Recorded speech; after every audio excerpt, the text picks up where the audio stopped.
That leaves just one more award, the big one. Yeah. The one we spend all of our bandwidth arguing about, if we're being real. That would be NFL MVP, which more and more these days has become the best quarterback on the best team award. Yep. And man, if there aren't some amazing choices.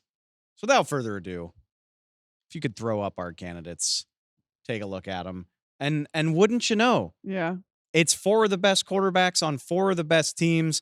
You got Jared Goff, obviously a front runner, Lamar Jackson, a front runner, Josh Allen sneaking up right behind them. And lo and behold, nice few games for the Philadelphia Eagles, getting how things can change. getting AJ Brown back, working wonders. Devontae Smith having a phenomenal game against Jacksonville, and Jalen Hurts. Yeah, you can scoff at it if you want to. He's right in the mix as long as the Eagles keep doing what they're doing. It's really funny though that like Josh Allen and Jalen Hurts are on this list for like completely different reasons.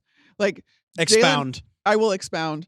Jalen Hurts was rightfully so struggling without his top 2 receivers or AJ Brown in and out of the lineup, all that kind of stuff. Like the Philadelphia Eagles were injured. So was their offensive line, all of that, whatever. So naturally, when all those guys come back in, Jalen Hurts' production upticks and he looks as great as ever, right? And he's capitalizing on. And I'm not ever going to fault a guy for the team that he has around him. But then you look at Josh Allen, and for much of the season, and even last week because Amari Cooper was out, he had a rookie as his wide receiver 1, essentially. Like he lost so much from that offense in the offseason. He is willing his team to all of these wins. He's gutting them out himself. He's doing everything that we know Josh Allen is capable of doing. He is elevating all of those players around him, and he's doing it anyway, despite the fact that there are so many things, or there were so many things working against the Bills coming into this season between injury, departures, all of that kind of stuff. And the defense has been holding up its end of the bargain despite losing Matt Milano in the beginning of the year. But Josh Allen looks fantastic because he is the one that is dragging the rest of his team along with him. Plus James Cook too. I want to shout out their run game as well. It is interesting. It feels to me, and I don't want to say the Bills are like forgotten about. Everybody knows they're a good team. They're leading their division. They're basically a lock to make the playoffs already. But it is kind of flying under the radar, in my opinion, that Josh Allen is doing exactly what we said he needed to do for the Bills to be contenders. Yes. And they're winning, by the way. Remember, last year started out nightmarishly. Is that a word? Yeah. They were 6-6 at the bye. They had to fire their offensive coordinator. The rare scenario where it was an addition by a subtraction, which never happens. But Josh had to make that late surge to even be in the conversation. This year, I mean, he's already at 2,000 passing yards, 20 touchdowns on the year when you throw in the rushing touchdowns. More importantly, the Bills are winning. And yeah, what you just said, that was the storyline all year is you trade Stephon Diggs away and it's like, well, can Josh elevate this cast of role players into a cohesive thing? And of course there have been struggles. I'm well aware Baltimore whooped their ass and he really struggled against the Houston Texans as well. But they are on the doorstep of clinching their division before we even get to the holidays. And Josh is playing like an MVP candidate. And I'm a little surprised that he's not more talked about, I guess. Well, again, victim of his own kind of making, because like we've now come to expect this kind of stuff, out of Josh Allen. And there was the question mark going into the season was like, all right, do we actually think that he is this good of a player that he can elevate the team around him? That's kind of what separates the good to great players from the great to elite players. And now that he's doing that, we're like, yeah, that makes sense. It's Josh Allen. He's really good. Like, which is not fair, by the way. Absolutely not fair. And we should absolutely be talking about it more. Let me be very crystal clear. I am a huge fan of Joshy. You and I both have been a little bit more bullish on the Bills. Did I do something there? I might have done something there. A little more bullish on the Bills. I see what you did there. Than most were coming into this season. But yeah, I mean, now it's just like, no, this is what I thought. So there's no like surprise or like wow factor to it because you're like, yeah, this is who Josh Allen is. The other thing that's working against them is that two guys and maybe even just one guy are rewriting what we thought quarterbacks were capable of Yeah. doing. Jared Goff, definitely one of them. I will say, I really feel like the Detroit Lions are flexing the totality of their muscle in a way that unfortunately lessens the influence on the quarterback. Like when you talk Yeah. about scoring 50 points the other day with 200 yards of And offense. Jared Goff had 15 pass attempts, didn't Yeah. even break 100 yards passing. And He then- gave up he did throw for 3 touchdowns, but then he also gave up a touchdown pass to David Montgomery, who then passed the ball to Sam Laporta for a touchdown. You're right. It's like he's a victim of his own, like, He's a victim of being on arguably the best roster in the NFL. it's They did it with the against best play caller, Yeah. all of that. They did it against Green Bay as well. You know, the running game really took over in those Yeah. wet conditions, not a game where you're going to wing the ball around Although, all day long. Jared Goff was not afraid to throw that ball either, No. especially in the beginning part of that game, even with the weather being what it was. The way that the Lions are winning too it's just they are dominating in every sense of the word. And it's to the point where I keep joking about this, but it's like, it's true. Ben Johnson has like a blood feud with every single opponent that he goes against. And he picks out something that either you do really well and he says, nah, I could do that better. Or he picks out one of your major weaknesses and exploits the ever loving you know what out of it. Like, they are playing with their food. This doesn't look hard for them. They're winning at will, the Detroit Lions are. And it's incredible to me to see that they seemingly get better every week and find some new wrinkle and add in these new fun little gadget packages and trick plays and whatever it is. And Jared Goff, though, gets a little bit his shine gets a little dulled. But the Jared Goff we see now, and this is why I do think that he is a legitimate MVP contender, because if you look at the Jared Goff we see now, this doesn't work unless he is a very highly intelligent, anticipatory, high kind of football IQ player, making the right decisions and distributing the ball where it needs to go when it needs to go there. And that's not something we historically associated with Jared Goff when he was the number 1 overall pick going to the Rams. We talked about his processing power. He didn't get through his progressions fast enough. He wasn't making the best decisions that he needed to be. And that's why essentially Los Angeles gave up on him. And then to see him come to Detroit and then be put in a favorable situation and completely change the narrative as to what kind of player he is, to the point where he is dismantling a Brian Flores defense in Minnesota that very few guys have been able to figure out. It's so incredibly impressive, and he absolutely deserves that MVP consideration. You realize his worst completion percentage over the last 5 weeks is 72%. Dude, Quote unquote, outrageous. quote unquote, his worst performance He's in the last month plus was going 18 of 25 for 303 touchdowns against Dallas. Like, that's the type of stuff that we're talking about here. He's also making the players around him better. Amon-Ra St. Brown, for instance, will have an offensive player of the year case because of Jared Goff. This last game caught all 7 of his targets for 56 yards, touchdown, right? He is now on a catch streak of 30 with Jared Goff. The last 30 times Jared Goff has targeted Amon-Ra St. Brown, Amon-Ra St. Brown has caught that ball. Is that good? I don't know, guys. Is that good? Is that good? Is that good?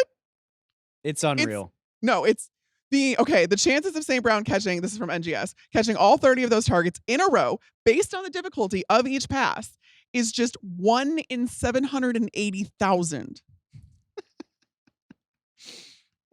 It's That's good. silly. I love so much too. You couldn't have drawn up a better game to take the Lions down a peg than Sunday. You know, Lambeau Field has been a house of horrors for Their them first historically. outdoor game. First outdoor game. It's It's rainy. rainy. You couldn't have drawn it up in a lab better to They be the game that knocked didn't- them off track. They didn't look like the team that played indoors. No, I'll tell you they- that much. They didn't look like they gave a damn. They didn't. They are They so very impressive. much did not. And yet, For all those wonderful things we just said. Well, Jared Goff might not be having the most efficient season in the league. I know. Because the other guy is Lamar Jackson,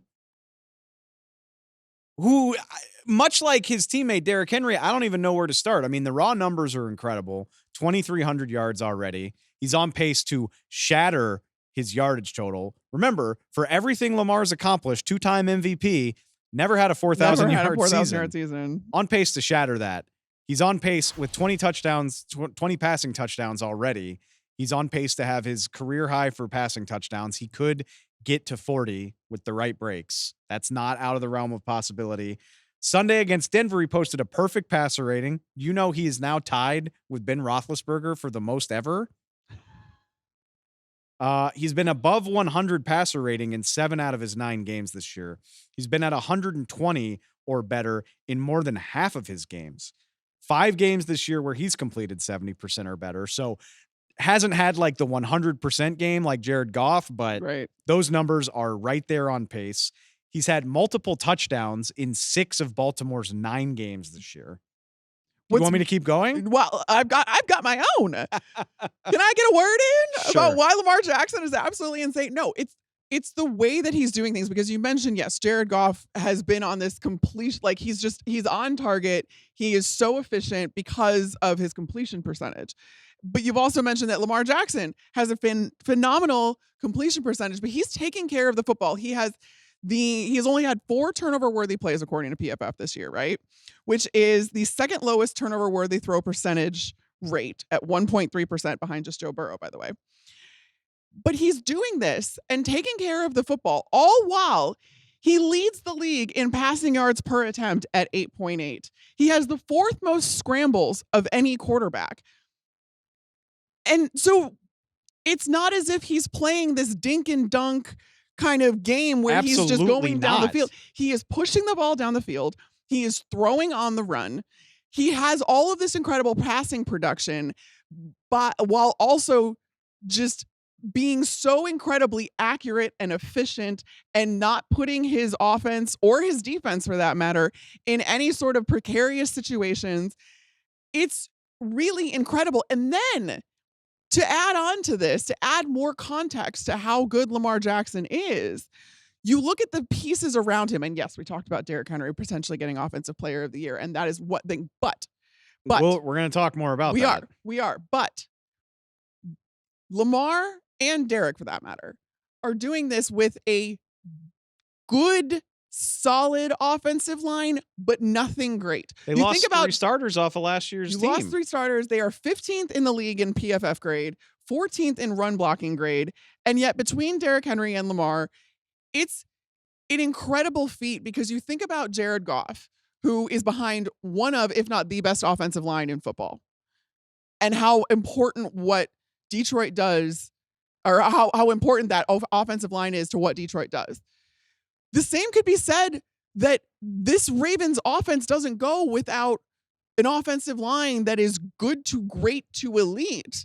And yet neither Lamar Jackson or Derrick Henry are using the excuse that they are good. They are outperforming everything around them. I think that's going to be the crux of this MVP debate. Well, for starters, for all the wonderful things we've said about them, the Ravens have 2 baffling losses on their resume. They're a wild card right now. Right. MVPs don't usually get handed to wild card teams. That's just a fact. I'm just saying.